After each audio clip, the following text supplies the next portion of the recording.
Selamat datang ke video tutorial DJI Matrice 400. Video ini akan memperkenalkan Airborne Relay Function M400. Dengan alat kawalan jauh, anda boleh mempunyai satu pesawat naik sebagai relay yang membolehkan pesawat lain beroperasi pada jarak yang lebih jauh. Walaupun tanpa isyarat 4G atau dalam keadaan terhalang, pesawat itu mengekalkan penghantaran video yang lancar dengan meluaskan julatnya untuk menyokong pencarian dan operasi penyelamatan, pemeriksaan, dan tugas lain yang serupa. Pada alat kawalan jauh satu pesawat, tekan ikon relay untuk menetapkannya sebagai pesawat utama dan ia akan memulakan pautan secara otomatik.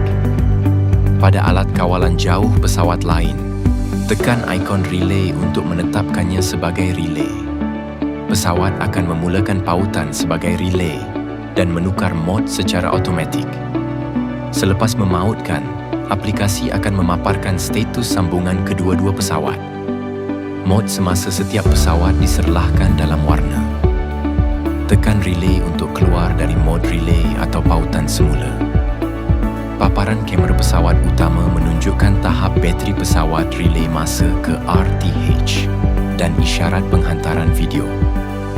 Dalam paparan kamera pesawat utama, anda boleh melihat kotak AR yang menunjukkan kedudukan pesawat relay.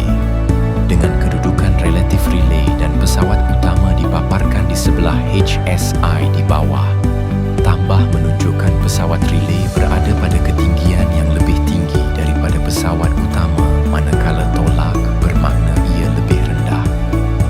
Paparan kamera pesawat relay menunjukkan status sambungan penghantaran video pesawat utama. Dengan kedudukan relatif pesawat utama dan relay dipaparkan di sebelah HSI di bawah, tambah menunjukkan pesawat utama berada pada ketinggian yang lebih tinggi daripada pesawat relay, manakala tolak bermakna ia lebih rendah. Anda juga boleh menyemak kedudukan relay dan pesawat utama pada peta.